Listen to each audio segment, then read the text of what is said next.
wherever you are, and welcome to NerdTube. And it's time to talk about The Mandalorian, Season 3, Episode 6, Chapter 22. Bow, bow, bow, bow. Guns for hire.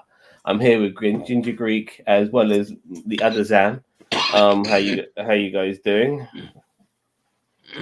Okay, I Good. guess not Yeah, doing great. too well. I All doing right. fine. I was gonna try to do a Zam accent, but how do you do that? I mean, you like clench I'm your doing butt great, bastard. yeah, you That's how like you do it. clench your butt cheeks and pucker your asshole together, and Yeah, and pronounce Yes. V's W's as V's, and you're all set. Yes. Yeah. Yeah. All right. So He's this sick of our shit episode already. kind of reminded me. It had some elements of Star Trek. It kind of reminded me of some of the Marvel silliness as well, and Wally. I'm not sure if you know what I mean by that. Oh, I know, because I So- was gonna bring that shit up. I know So, exactly what you mean. I don't know if this was trying to be one of these sort of comedy episodes or not. I'm not so sure. Cameos galore as well, by the way, in this episode. My goodness, some of them you probably didn't even realize were cameos, and I'll bring it up when we talk about the episode. Ginger Creek, what did you think of it? Just a fucking waste of a space of an episode. To be honest, a literal waste of space. Just how do you have Jack Black in your fucking show and you waste him like that? Yeah, just mediocre. Just absolute filler, full of shite. We're 2 episodes away from the finale, and there's no like sense of urgency or build up to anything. Like, who are they going to free the fucking Mandalorians from? The Morlocks, who are Mandalorians who live on that fucking planet, but they've been ousted to the outskirts because of racism. Like, what's going on with this show? It's all over the place, and Bryce Dallas Howard sucks. I'm sorry, her stuff is just fucking stupid. Not she doesn't suck as a director, just her Mandalorian stuff sucks. Her other stuff is all right, you know. I don't want to be people thinking, oh, he's fucking neckbeard. But just really frustrating. And but I'll say one thing: I laughed my ass off. Well, first of all, the droid that gets in a car and just drives into a wall. That's me driving in every video game. I can't drive shit in games. That bit made me laugh. Secondly, I noticed that Jon Favreau really must be disappointed in Sasha Banks because he was, when I say he was hot on her, he was gushing like jizz and fucking armpit juice over her. And I don't even think she said, and the only thing she said in this whole episode, I guarantee it sounded like it was voiced by somebody else because her line delivery is so bad. It was the moment when she got that Mon Calamari guy and she had that helmet on as well. Yeah, that was not her voice. It did not sound like her. So that's how bad her line delivery is. But yeah, just shit episode really. Chio? Well, unlike the Mandalorian up there, I actually I enjoyed this episode. I thought it was a good slice of life episode. I do believe it is moving the plot forward. I do, however, agree with Ginger Greek in the fact that we are getting close to the end of the season, and you're right, there is no sense of urgency. Like, this should have been maybe more of like a middle of the season type episode, but I mean, I feel like there should be at least like 5 more episodes left in this season, and we got 2. So yeah, I do agree with you on that fact. But as the episode as a bottle episode goes, I think it's fine. I like it. I thought it was fun. I thought it was cameos galore. I love that they brought the Separatists back into it. And they used, a certain cameo when we get to it. We'll talk about, and it just kind of made sense, like that this old guy would be a separatist. I mean, it's kind of like Clint Eastwood, he's just an old racist. I mean, it's Christopher Lloyd. He's just an old separatist, it just makes sense for his age bracket. In the Star Wars universe. He's like a MAGA guy that was kind of believed in Dooku. Yeah, in separatism. No, I've got my fucking shirt on backwards. And oh my god, Derpy is back. And I need, even though it's just a complete decoy by the Empire, So that was quite funny seeing him because it's like, you dumb cunt. He literally Yeah, right. for nothing. So I He- did like that bit. He's gonna die for the cause, even though the cause was bullshit. Like, you know Yeah. what I mean? Like, but yeah, no, I actually enjoyed this episode. It was, for me, it was a good bottle episode. It was good. You know, there's some parts about Grogu in there that kind of, I mean, it didn't matter much, but it was kind of like, why? I thought Mando and Bo-Katan were really good in this episode. I mean, Bo-Katan was just absolutely dripping from Mando when he was God, when yeah. he was like being assertive. She was just like, my God, I want his Mando babies. She's like, they're like, he doesn't have a drop of Mandalorian blood. She said, not until tonight. Yeah. Yeah. But anyway, so yeah, long story long, we'll get through in the recap. I actually liked it. I liked the episode. I do agree with Ginger on some points, but you know what? Fuck that cunt. All right. Just first of all, welcome back, Derpy. Haven't seen him in a while. I need the death sticks. What you're smoking? Unfortunately, I don't smoke anymore, but I would take some death sticks if I had the opportunity to. I'd give it a shot. I've been regarding this episode. I thought it was okay. It was a bit weird. It was a bit of a weird episode, nevertheless. But I was really more interested to see what other people thought of it. And a lot of people are down on this episode simply because it's not progressing the story and all of that. Sometimes, regarding this particular season, I think the writers have kind of realized there's not much more we can do with Mando.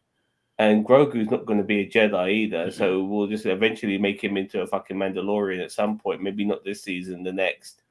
But Mando himself, he's kind of a simple character. You know, there's not much to him, and so I think they've done as much as they can regarding him. He's quite literally the dumbest fucking character in the Star Wars universe. I'm enjoying dumb fucking cunt. I'm enjoying the universe building though, post Return of the Jedi. Like, I love that we're visiting all these places we've never seen before and on doing all these things. And honestly, you're right. Din Djarin can go fuck himself in The Last of Us. And I mean, we could just have Bo-Katan in this show. Why not? You literally, he will not be missed. Him and the little green shit will not be missed. You could just literally do it about Bo-Katan. They've all got the same. Nobody's got a fucking personality in this show whatsoever, except for the bird on Tatooine or that desert planet. Forget her fucking name. And a lot of people are complaining because they think it's the Bo-Katan show and Din Djarin's playing second fiddle and Grogu's hardly in it. But as I said before, there's not much more you could do with him, you know. And the Bo-Katan thing, I mean, it's all right. I mean, like, we are expanding other characters and stuff like that.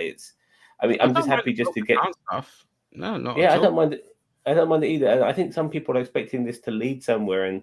Like me, even though there's only 2 episodes left, we just see how it goes. You know, like wherever it does lead. I mean, I know there's no Moff Gideon, and they hinted at him escaping and all of that. I'm going to judge this entire season by the end of it, but so far, I'm just happy to go on these adventures and do stuff and all of that. And you know, whether it leads somewhere or not, I'm not too fussed about that. I'm just happy to be on the ride. But anyway, let's talk about this episode. I forgot the name of the alien race that looks like squids. Do you remember them? Mon Calamari. No, not Mon Calamari. Oh, that's the other one. Mon Squidmuzz. I think they're called Hentaians. Yeah. And we get our first sort of cameo with her because we see this squid woman captain chilling in her back to tank, and she's on board a ship in space, and then an Imperial ship starts coming to them, and she starts sucking up to them, basically kissing their. Yeah. Now, I'm not sure if you know who the actress was who played that particular lady. She was in Black Lightning. She played Black Lightning's wife. British actress. She's been in a lot of stuff. Okay. Anyway, I'm more interested in the cameo that's coming up. Okay. Like the one that happens. I'm getting to that one. Well, they soon realize that the ship is run by the Imperial ship is run by Mandalorians, and I think his name is Axe Wolves. Is that his name? Axe Wolves. Axel Wolf. That's the easiest way. Yeah. And they're basically doing a job for a Mon Calamari prince because there's a Mon Calamari kid on board the ship, or a young Mon Calamari man on board the ship, and he's in love with the captain. And that Mon Calamari lad is voiced by Harry Holland, younger brother of Tom Holland. I saw it in the credits, and I was like, oh. I didn't realize it Yeah. but when I saw it in the credits, I was like, oh, hey. Oh, Now- hey, oh. It Hey, also kind of Tom Holland. reminded. Where's your brother? This is kind of reminded me of that episode of Star Trek with the sort of Romeo and Juliet in space. Remember that one? Yeah. Anyway. Yeah. Anyway, Romeo and no, Juliet in space. Yes, I remember all that one. TNG. You know. Okay. Anyway, not wanting to cause destruction, the captain gives up the kid. Bo, Mando, and Grogu arrive on Placery 15, I think it's called. This is where Axel Wolves is chilling. A pretty planet with domes, kind of like Bespin on the ground.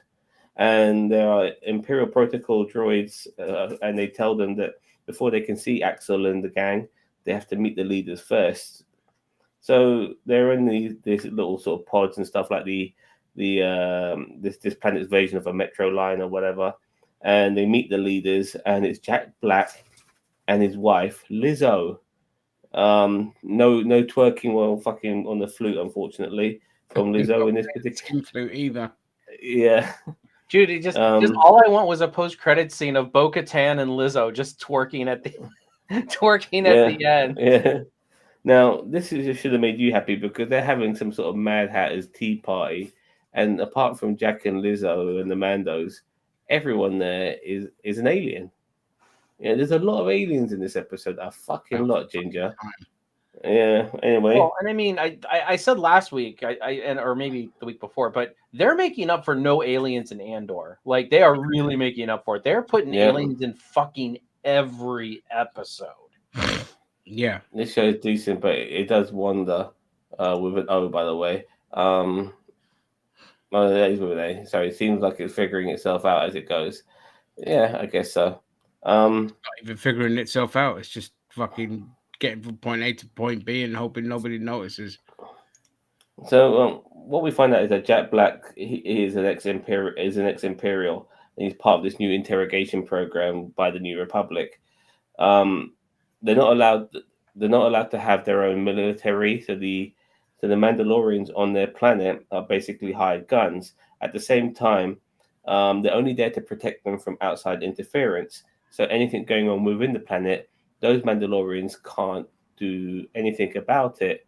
But because they've hired because they've invited Bo and Din as their guests, they're able to attend and have their weapons on them because it's part of their culture, and also deal with this upcoming problem, which they're about to tell them. And that problem is defective droids. Well, and there are also guards. I mean, you see them around there in stormtrooper outfits that are covered by like tunics. Yeah, I did or whatever. them, so I mean, I do kind of like how they did that. Like they still have the stormtrooper armor with the helmets off and the tunics over, just because it's like, well, we can't have our own military, but they can kind of have like maybe not like kind of like a militia or a police force, maybe, but you know, there's definitely some kind of law keeping force there.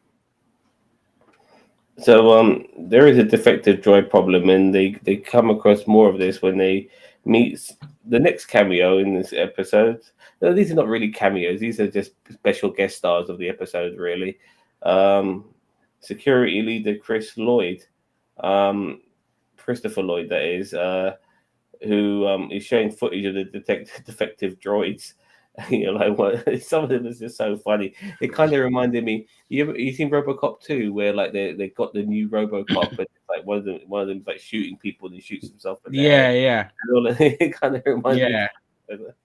Anyway, so basically, Bo then basically tells the security guy, Chris Lloyd, why don't you just shut them down? And apparently, people there are so lazy and so reliant on droids for everything that they can't shut them down, or the citizens will have to do their own work. And this is where I started to think of WALL-E. That's exactly what I thought when they said this. I said, "Holy shit, are we watching WALL-E? Like what?" So one of the first places the Mando and Bo go, and by the way, they leave Grogu in the hands of the King and Queen. Thank God. And one of the first places Mando and Bo go to is they visit some Ugnuts, Big nuts. who are who are the mechanics of the droids, and asked them for advice on a possible next malfunction. And this was a good moment in the episode because they did the Quill talk, Iris spoke and all of that. But what I did get a vibe of was that the Ugnaughts are like the dwarfs of Star Wars. I mean, very, the way they create their little guys, create things, make things, and stuff like that. Very good at their craft, which is, they're known as the best mechanics of the galaxies, and immediately because they're so small and stuff. And I got that vibe that they kind of remind me of dwarfs, like you would get in Lord of the Rings and all of that. You know what I mean? So there's some battle droids, and they're basically used for heavy lifting, and Mando starts kicking them to get a reaction out of them. By the way, hey, surprise! Din Djarin hates droids again. Wow, that just kind of came out of nowhere. That's the one thing that annoyed me about this episode, was the fact that all of a sudden Din Djarin hates droids again. It's like, what? Like what? Yeah, almost as if there's no consistency in the show. What a fucking shocker. I know, right? That did kind of take me out of the episode when I'm sitting there going, wait a minute. I thought he kind of made amends because now he's friends with R5. And also he wants IG-80 or IG-11. And he likes the vibrator that Bo-Katan has. All these droids that all of a sudden he's okay with. So I feel like that was an ass pull for some kind of something. So I really feel like Din Djarin is becoming a liability for this show. It is. He's a moron. That's what I say. He's the dumbest fucking character in the whole of the Star Wars universe. He's just dumb. Everything he does is dumb, and he's sloppy, and he's just a moron.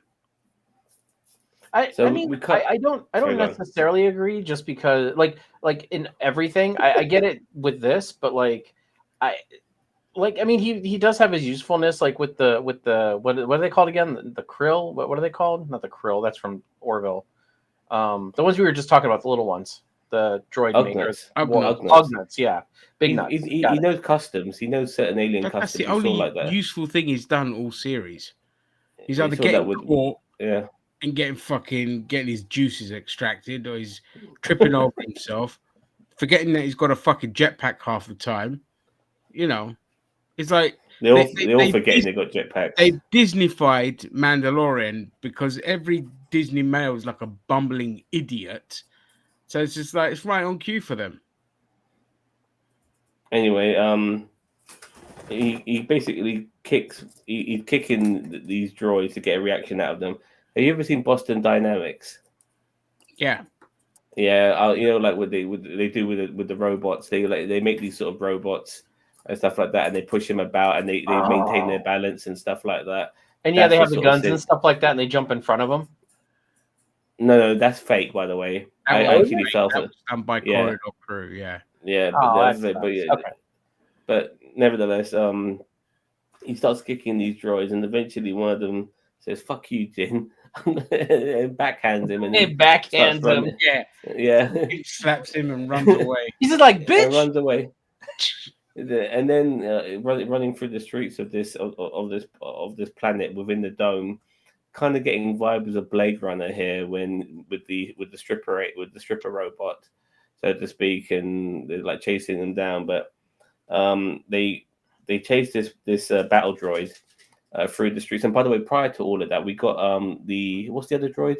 The thin ones, the Rajas. What's they called? The battle droids. They're just battle droids. Battle droids. Okay, because we got we kind of got a cameo there as well with the guy who voices those droids. He came back obviously to voice it in this particular episode, and I do like stuff like that. But I've always liked the voice of those droids, the way they've been, Anyway, so we get the chase of the battle, the mega battle droid in the streets. Din chases it down. Bo and Din shoot it. And then they search the bot, and then we got like all those little droids running around. That kind of reminded me of WALL-E, and it's a crime scene and stuff like that. But they search the droid for clues, and they come across information about a droid bar, and that's where they head to next. And they enter this droid bar, and it's full of fucking droids. It looks like a fucking scene from a Daft Punk video, but it's full of fucking droids. Yeah, like drinking. This bit reminded me of Futurama. Yeah, for sure. It gave me Futurama vibes. I minus really. any How did you guys personality. take this scene? Because I originally know. wanted it was kind of stupid. Stupid. Yeah, like I felt like it was stupid to have a droid bar, but then I'm like, well, I guess if these guys were programmed personalities, but I'm like, I don't know, it just didn't feel right. Like it just felt kind of dumb. We It's saw a just couple of stupid. droids like outside the bar. The couple of droids going like this, like leaning up against the wall and chatting to each other. Like chin wagging. It's just so fucking weird. But then they're inside the bar and all fucking drinking and stuff, and then a couple of humans come along and it's like, huh? What the hell? And I love the way they all stopped for it. I don't know. Like I said, I do feel that this episode was going for the comedy. It definitely felt like it's that. also a throwback to episode 4, the bar. Yeah, for It's sure. like, hey, we don't want that kind around here. Yeah, typical southern fucker from America. That's it. Yeah.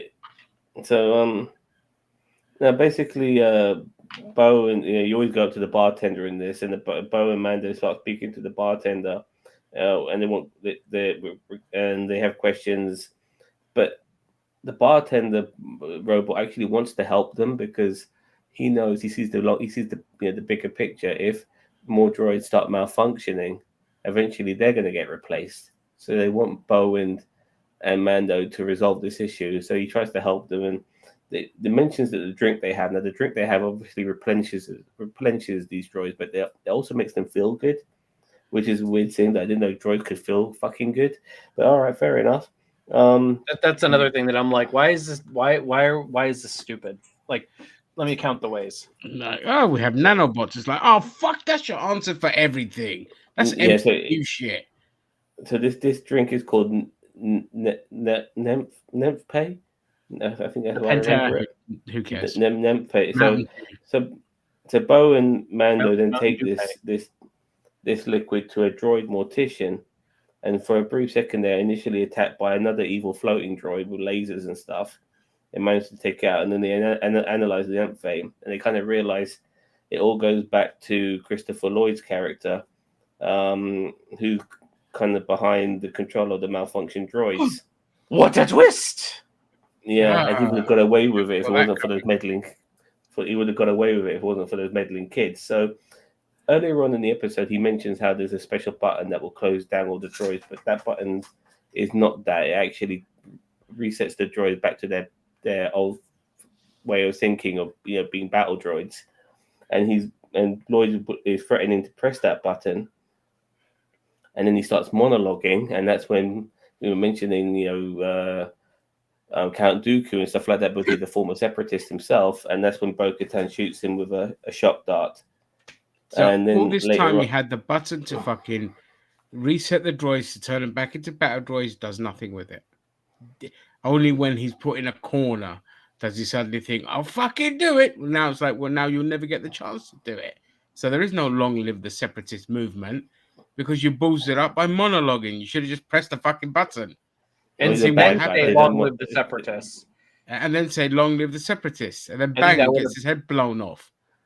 He's a monologue, dude. If you're a bad guy and you don't monologue, then what's your purpose in life? Yeah, this is the problem.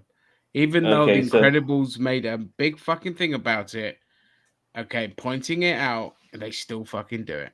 Well, and the funny thing is, the guy they pointed it out, and what's his face still did it in the first one. He still did it. Yeah, he even acknowledged to himself that. Oh, you got me monologuing. Yeah. Yeah, but anyway, that was a joke. Anyway, yeah. Yeah. Anyway, King Black and Queen Lizzo banished Lloyd to. I forgot the name of this moon, but I'm going to call it the Kumquat moon, and then he knights Grogu. Why? What? This is one of those points where it's like, why did you Bo-Katan and Din Djarin just handled all your business for you, and you knight the fucking dwarf? Because Grogu helped them cheat at space croquet. Yeah, but. Yeah, but that's royalty in a nutshell, mate. Rewarding mediocrity is exactly what elitists do. Yeah, that's a very British philosophy. Oh, you very elitist British philosophy, Yeah, which is fucking Anyway, and she and gives Bo a giant key to the city, and Din Djarin.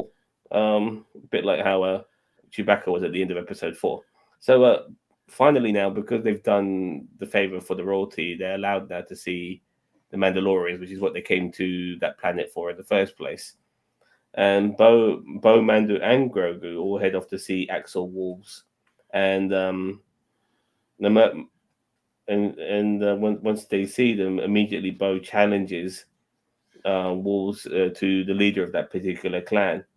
Wolves accepts, and that's when we have a nice little Mando fight where they pull out all their usual tricks and toys. I mean, they've got pistols on them, but they're not shooting each other, but they are using darts and explosives and lariats and fucking flamethrowers and rocket packs and all of that. Bo eventually wins, but Axel reminds her that Din still has the dark saber, and for Bo to truly be the leader of Mandalore, she needs the dark saber.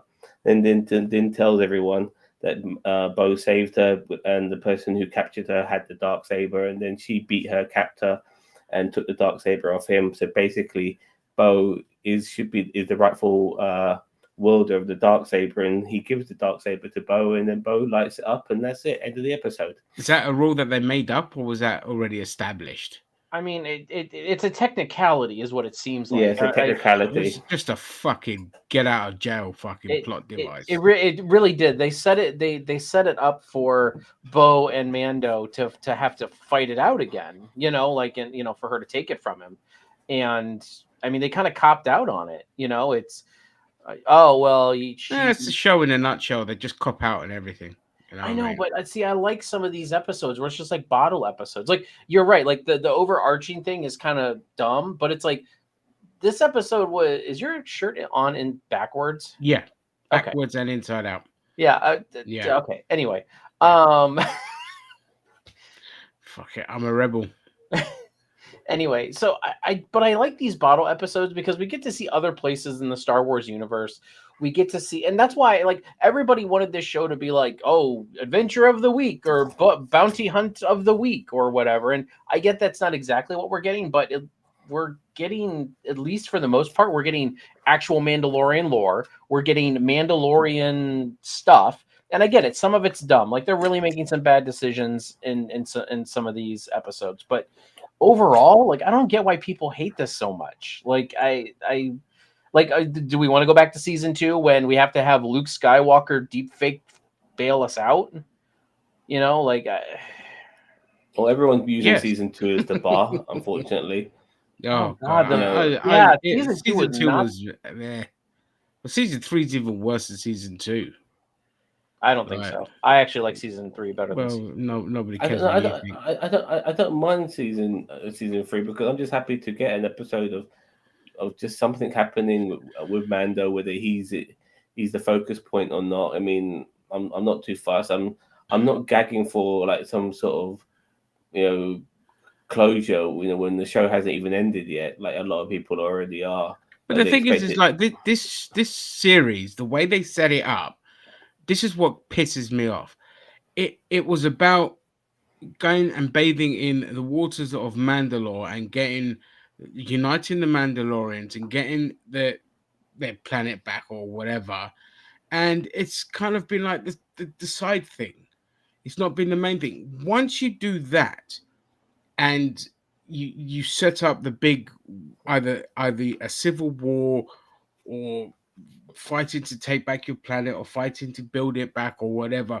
Once you do that, series 4 is literally you could be the wandering man and do all this adventure stuff and it wouldn't have mattered. But when you have a serious kind of topic or plot that's meant to be driving the series and it really isn't, it's plodding it along and just being like thrown in towards the end of every episode, it fucking annoys me because it's just you don't know how to write a good story. You don't know how to take things along properly. You're just inconsistent with your attitude with the droids, for example, and all this kind of stuff. And it's just like you could have focused on getting Mandalore rising back up this series, and then in the next one, you can literally just keep going and do your day by day. Because at that point, you accept it. Okay, there's nothing else for him to do. So he's just going to plod along. For whatever reason, he doesn't stay on Mandalore. He just goes on the adventure of the week or whatever. But it's just a mess. I think that we're not going to get resolution this season. I think they already know that Disney knows that this show's a hit, and they can already think of maybe a season ahead of this one, and not maybe and maybe with a cliffhanger, possibly with more stuff to come the following season. I think that's how they're going to go this season. Yeah, but I don't think it's going to be viewership has dropped. Yeah, the viewership Yeah, has plummeted. It's this plummeted. No, yeah, because they never anticipated that to happen because the show has been such a success. I think they were smelling their own farts with this particular season when they were making it. But I think that also, I think the fact that we never got season 3 after season 2, we got Book of Boba Fett, that didn't help either. And plus Obi-Wan Star didn't Wars. help. Yeah, Obi-Wan didn't help. and Book of Boba Fett did not help because them being shit Yeah. drove away a lot of people, and And then Andor suffered for it because people weren't watching because of Yeah. Andor. And then everybody people were started watching Andor, yeah. tuning into season 3 of Mando, saying, "Okay, like the people who weren't watching Andor," which I understand to a point because everyone, as Ginger said, the Book of Boba Fett and Obi-Wan did not help, but like, then they were watching Andor and they're like, oh, well, I'm not going to watch this because it doesn't look like super Star Warsy, which is what I feel like it needed. But, not everybody feels that way, obviously. And then so coming into back into Mando, they're like, oh, I can't wait to see what Mando's doing. And it's like this episode, season 3, episode 1 was like this almost filler episode where, as I said, episode 1 and 2 of the season were in Book of Boba Fett. So yeah, like it, I do feel like, people should set their standards a bit higher. We're kind of accepting mediocrity. And we're like, we don't have to. We had Andor, which was fucking amazing. And we have so many other amazing shows that do such a brilliant story of grabbing you in. Like Extraordinary, a superhero show that did better than all the MCU stuff that we've had in recent years. I would argue, for me, Falcon and Winter Soldier beats out Extraordinary. Well, okay, that's fine. You love that show, and that's fair enough. I'm not gonna. But I agree with you. Extraordinary is a great show. There's so many shows that set the bar, and here we are just sitting there going, "Yeah, I didn't mind this episode. Oh, this episode's all right." But it's like, okay, well, what's the overarching feelings of the show? It's shit. It's directionless. It's plodding along. It's doing it a series too early. They should have just done all the Mandalorian stuff, and then the last 2 episodes, you're setting up, whatever. If you want to bring in Moff Gideon or Thrawn or whatever, and all this kind of stuff, because the Mandalorians, they're back, baby, and then Thrawn comes in. It's just like, oh no, you're fucking not, and then you've got that kind of setup.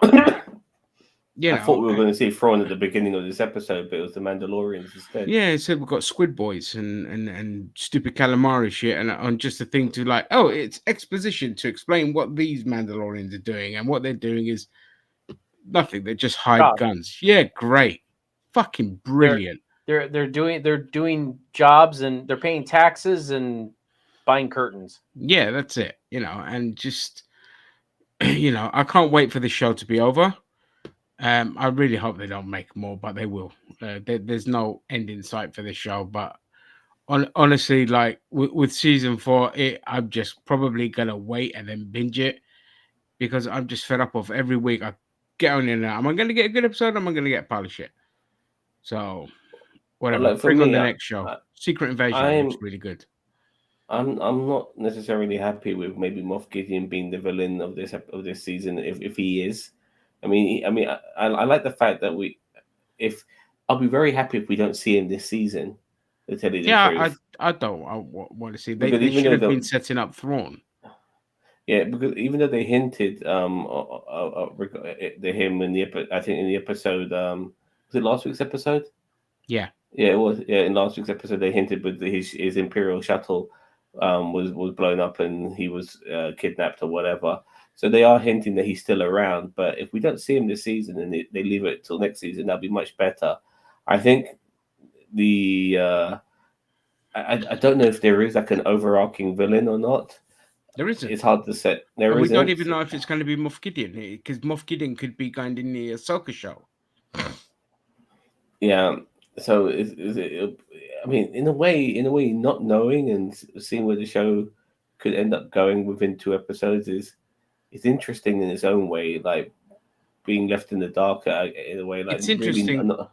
for the wrong Yeah. reasons for me It's- personally. But But I it's don't know. also it's also like season 1. I mean, we didn't get Moff Gideon until the last episode. Yeah, last episode. And Moff Gideon, I mean, he was mentioned and rumored and all this other stuff throughout a lot of the series, wasn't he? Like he was the one that was trying to get Grogu back from Din Djarin. So we're basically rinsing, like the overarching story of the season is rinse and repeat of season 1 at this point. You had the sub villain. You had the sub villain in the what's his name? Hunter Herzog, or what the fuck his name was. You're talking about the pirate captain? No, the Herzog. one who was working. Yeah, the one who was working in for first Moff series. Gideon. He gets killed at the end of the penultimate episode by Moff Gideon. Like Moff Gideon makes him expendable, and he gets killed and stuff like that. There's still the pirate as well. Don't forget the pirate. Dead. Went down with the ship. He's dead. No, that's the captain. The other one. The one guy that escapes is like, oh wow, well, who cares? But there's always that one guy in there who seems to never get killed, and he keeps coming back. Yeah, probably show up with Moff Gideon. Yeah, they say he's gonna form the Legion of Doom with Moff Gideon and Thrawn, and And there's every opportunity that some of those Mandalorians who were with Axel were the ones who bailed out Moff Gideon. There's a good possibility of that because they are mercenaries. So that could have happened they got paid too. to do the job, and they did a job. Yeah, I mean, doesn't mean they're loyal to Moff Gideon. That would be the one interesting thing that would happen. I'd be like, hang on a second, what do you mean you helped? And they all fight, and lots of sexy fighting happens between Mandalorians. We get a nice civil war. And the dumb hillbillies end up just shooting water instead of Mandalorians. What did you guys think of the fight between Bo and the other guy? I don't remember his name. Badly edited, but cool. Yeah. Okay. I liked it. I thought it was a good. Yeah, no, it was a lot, especially the bit where like she gets kicked off the top of the ship and then ropes him, brings him, and she flies, like all that. Like it was wonderful. It was just badly shot. He never officially yielded. Watching this episode twice, he never said I yield. But she has a dark saber now by technicality, so. And they believe the story as well. That's what fucks me off. They believe the story. They can literally make up anything. It's like, oh, she already defeated me, and I was just keeping it warm for her. Ginger, this is the way. Give you this is the way, mate. Fucking right across the face. Din Djarin, he might be many things, but one thing he isn't is a liar. So I think they took his word for it. I mean, they're supposed to be honorable to a degree. They're not bullshit artists, the Mandalorians. So it was a technicality for sure. I'm glad they bought it to a degree because I think that maybe Bo-Katan finally becoming the leader of the Mandalorians. This is something they're pulling out from Clone Wars. It's going to be interesting. This is like 20 years in the making, so or 30 years in the making almost. So we'll see how that pans out. I'm sure there'll be some bumps in the road for her. I don't know what's going to happen next week, but we need to get a Moff Gideon. If Moff Gideon is in this season, then we need to get a cameo of him. If not, then I don't want to see him until next season. It's too many black guys. We can't have him. Yeah. You know what worries me is that some people will not see your sarcasm. I don't give a shit. Yeah. It's amazing. I'm not. I don't tuck my tail between my legs anytime somebody's outraged. I'm like, oh, just feed into it even more. Thanks. I'm the original NerdTube shows up on all the social medias. Racist ginger or racist Greek ginger. Yeah, hates too many black people in Star Wars. There's too many black people in Star Wars. Yeah, Grief Karga and now fucking Grief Karga, Lizzo, Sasha Banks, the two black droids when they landed on the planet. This is fucking ridiculous. That triggered me. The two black droids. I was like, over. oh God, you've got to put black droids as well. Also, me thinking, I want to buy those in toy form. Yeah, right. Like, Yeah, I hate it all, but I want the toys. well, I want the toys. Give me the Lizzo toy. Okay, time to market, boys and girls. I gotta get the ball. I'm gonna give this a whopping. I don't know. Some bits made me laugh. Some of the action was funny and stupid, so I'll probably give this like a 4 out of 10. Below average still, huh? Yeah, and that's been very, very generous. But again, they managed to progress a little bit of the Mandalorian story at the end, and Christopher Lloyd. They wasted Jack Black though, which was criminal. I thought he was just like sidelined for Lizzo, whose line delivery was. He's not doing much recently, is he? I mean, like he's probably lucky to get this gig. You don't see No, he Jack just Black played in Bowser in the anymore. Super Mario film. Yeah, he doesn't need it, man. The guy's rich beyond belief. He's like he just does his own thing. No, he felt like Bill Murray in Ant-Man Quantumania, like like that kind of character. Yeah, not evil. When I first watched it, I'm like, is this kind of like Bill Murray's, like the Bill Murray knockoff in the Star Wars universe? Like, yeah, I'm glad we didn't go down that road, but it was still wasted. And it was just sidelined by Lizzo, and I'm sorry, that's unacceptable. I love Lizzo. I think she's an awesome human being, and her music, fun, and her flute playing skills are amazing. But her line delivery wasn't, it's just like, so it was a waste. I mean, she was adequate. So and she's not. Yeah. I think like she's a singer first, a musician. Yeah, she's actor second. So let's not undermine her musicality, because although she does like the crazy pop stuff, she's fucking grade 7 on a flute, and she is classically trained. Yeah. She is music brained and amazing. And if you really want to know what Lizzo's like, just go watch her Hot Ones episode. You'll fall in love with her even more. Like, she's wonderful. Anyway, Daniel Vance says, "Sorry, I'm late. Internet is spotty at the moment with the storm. Not my favorite episode. The Bad Batch ending the entire season was worth watch though. Yeah, Bad Batch season 2 has been spectacular, and I was so spot on regarding that. One of the Imperial female officers. I don't want to spoil it for you, but I was so spot on about that. Am I spoiling it for you? Yeah, she was a clone as well. But there's a female clone of Jango Fett, a young girl whose name is Omega, and then we find too many goddamn women in Star Wars taking over roles. Star Wars, man, what's going on? We can't even keep clone actors now. The clone trooper actors the same. Now they gotta gender swap them too. Oh, God, and Omega is one of the main characters in the Bad Batch anyway, of season 1 and season 2. But then she gets caught by the Imperials, and she meets this Imperial officer, and we find out that the Imperial officer she's talking to is also a female clone of Jango, but she's a lot older. And on that note, they killed Sam. Right? Hold on, I'm changing our names. Got to him. Hold on, I'm changing our names. The racists got to him, and I got to survive. You see, I've got the woke. I've got the MAGA shield protecting me, and they killed the woke one.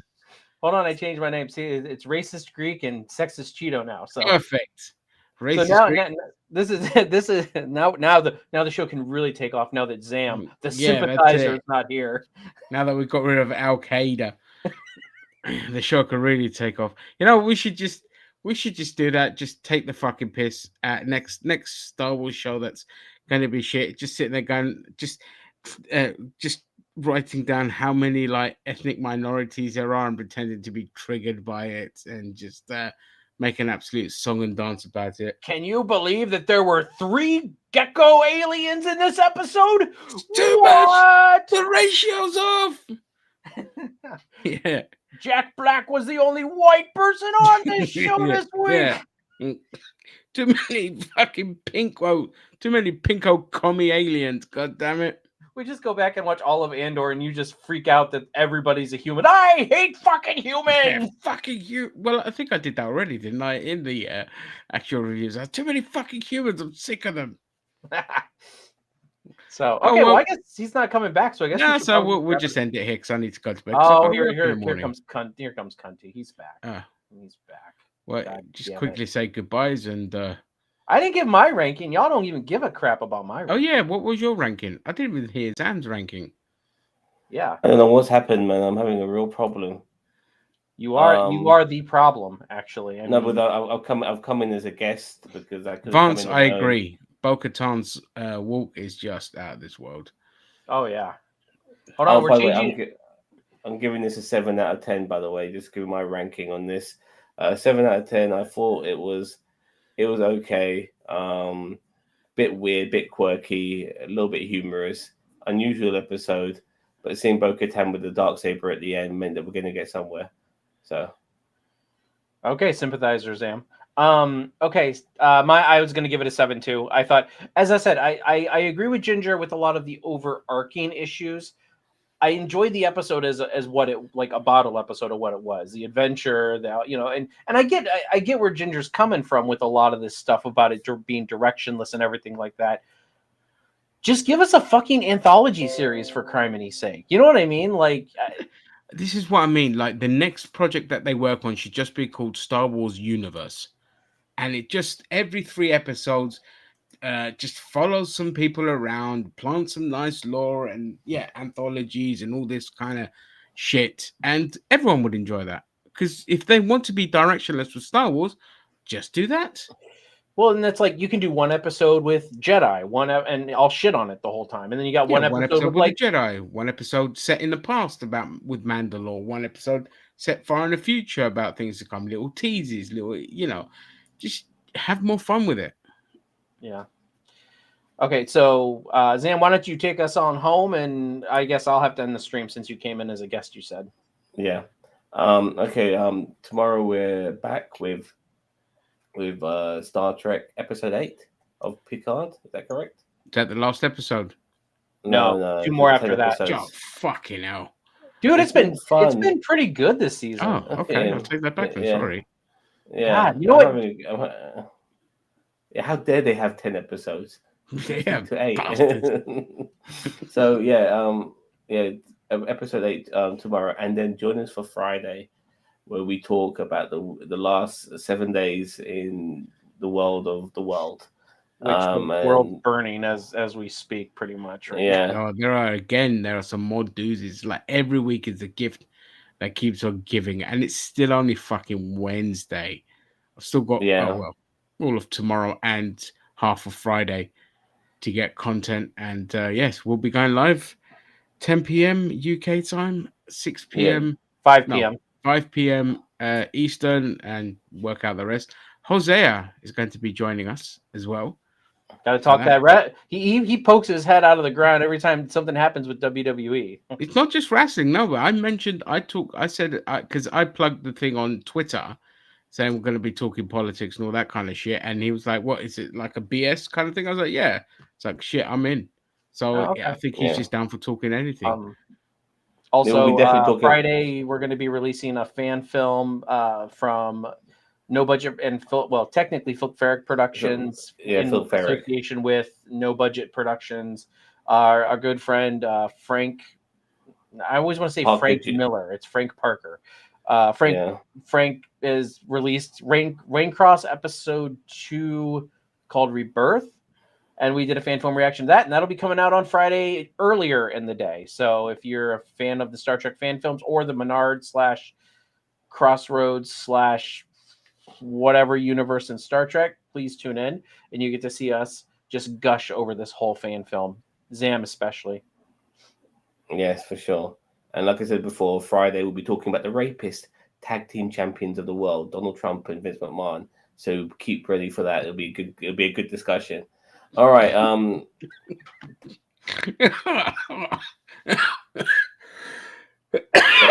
forget to like, share, and all. You never heard of. Take care. Bye-bye.